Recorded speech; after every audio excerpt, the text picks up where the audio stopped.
Yo, what is up guys? This is Pedro here, and in today's video I will be giving you guys my outlook on the Washington football team's tight end room. Who will make the team, who's going to get cut, and will they be able to keep Sammis Reyes on the roster? So if you guys are new, make sure to subscribe for Washington and NFL content. So let's get right into the video. Alright, so overall I think the Washington football team's tight end room is improved from last year. Logan Thomas is, of course, he's back. He was our starter last year, had a great breakout season in his first year as a starting tight end. I expect him to take another step this year. They replaced Jeremy Sprinkle finally with John Bates, Ricky Seals-Jones.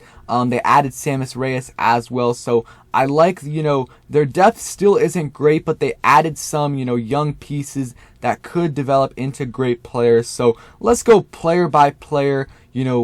Do I think they're going to make the roster and what their role will be with the Washington football team this season? So, of course, Logan Thomas, we all know he's going to make the roster. He's going to be our number one tight end. And, I still expect him to, even be better than last year. Maybe his stats won't be, but I still want them to be. But overall, as a player, I think he will be better this year. 6'6", 250 pounds, and last year, of course, you guys all know, had a career year, had 670 yards and 6 touchdowns, which was great, way more than really anyone expected for him. 72 catches, had a bunch of targets. Those targets might go down a little bit this year because they did add Curtis Samuel, they did add Adam Humphries, De'Ami Brown, but it should open it up a little bit more for him. So, he might get, instead of 72 catches, it might be like 60 catches, but he might average like 11 or 12 yards per catch. I think he's going to have a big year. He was great for us last season. And, I hope we do re-sign him, give him a 2-3 year extension because he definitely deserves it. And I would like to lock him down as our tight end 1 for a couple more seasons. The next guy is John Bates, who I think will be our second tight end on the roster. Drafted him in the 4th round this year, so we are invested in him. He's got really good hands, got a good catch radius, and a solid blocker. Have heard some good things out of him, from training camp and rookie mini camp, which is great news. So I don't think he's gonna have a huge role in the passing game early on, but I still think he's gonna have a big role in the run game in terms of blocking, and later down the line, especially later in the season, I think he's going to have a bigger role in the passing game, and I think he's going to be a great tight end 2 this season, and possibly develop into a good starting tight end if indeed we do not re-sign Logan Thomas, which again, I really hope we do re-sign Logan Thomas. But I think John Bates is a good pick, super athletic, got a great, background, played multiple positions in high school, was also a track star, and played basketball, which you can definitely see in his game. Cannot wait to see him, especially a lot of these guys in the preseason. We're really going to learn more about them in the preseason. The next guy, I obviously think that John Bates will make the roster. Those two are locks. We know John Bates and Logan Thomas will make the roster.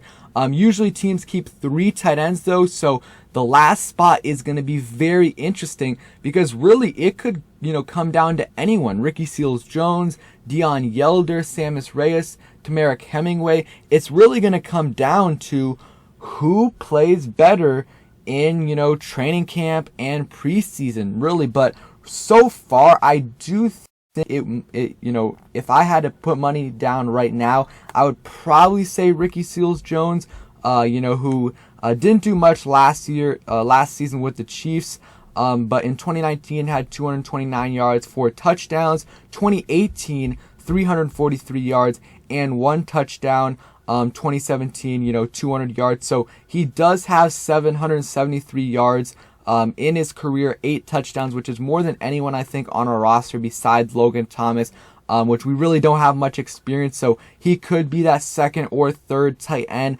on the roster if he does make the team. Got some good veteran experience. Averaged 16 yards a catch in 2019. Nothing special, but, definitely all these guys are better than Jeremy Sprinkle, who was our second tight end last year. So we do need some depth, and, he's got veteran experience. So definitely would not be surprised if he made the roster, but it's just going to be a, huge competition between Ricky Seals-Jones, Deion Yelder, Sammis Reyes, and Tamarick Hemingway, and even Tyron Swoops for this last spot. So Deion Yelder is another guy who really, him and Ricky Seals-Jones are really close in my opinion. He did actually beat out Ricky Seals-Jones last year on the Chiefs. Didn't do much, but had 7 catches for 36 yards with the Chiefs and has 86 career yards. So in my opinion, him and Ricky Seals-Jones are pretty close in terms of who's going to make the roster. The only reason I said Ricky Seals-Jones over Deion Yelder is because he has more experience and more production in his career. But you could point to, Yelder beating out Ricky Seals-Jones last year with the Chiefs. So going to be very interesting. But, you look at his build, 6'4", 255 pounds. He's still 26 years old. So it's going to be an interesting competition. Again, him and Ricky Seals-Jones probably pretty familiar with each other for that last spot. Sammis Reyes, I know he's a fan favorite. And, at this point, it's going to be tough for him to make the roster. Again, 6'5", 260 pounds, 25 years old.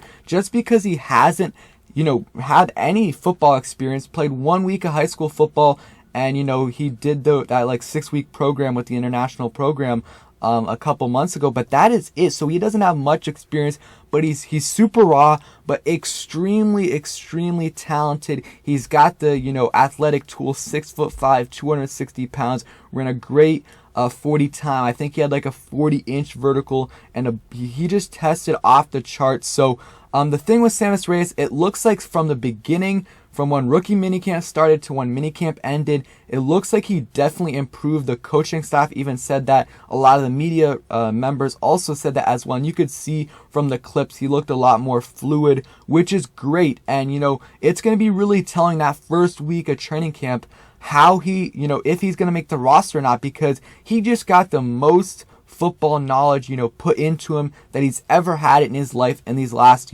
this last month and a half. Now, let's see what he does in these next 6-7 weeks leading up to training camp. Let's see how he uses that knowledge and what he looks like week 1 and week 2 of training camp. And if he looks extremely, a lot better than he did early on, maybe there's a chance they keep him as their third tight end, or maybe they like him so much and they don't want to lose him that they keep him as their fourth tight end. But if not, I definitely think he's going to be improved from when he started from the end of minicamp to the start of training camp. But it's just, the question is how much improved he is. And, if he's not that much improved, then maybe he starts off on, the practice squad if another team doesn't pick him up. That's the thing, because there were other teams interested in him, and maybe some other teams scoop him up from us.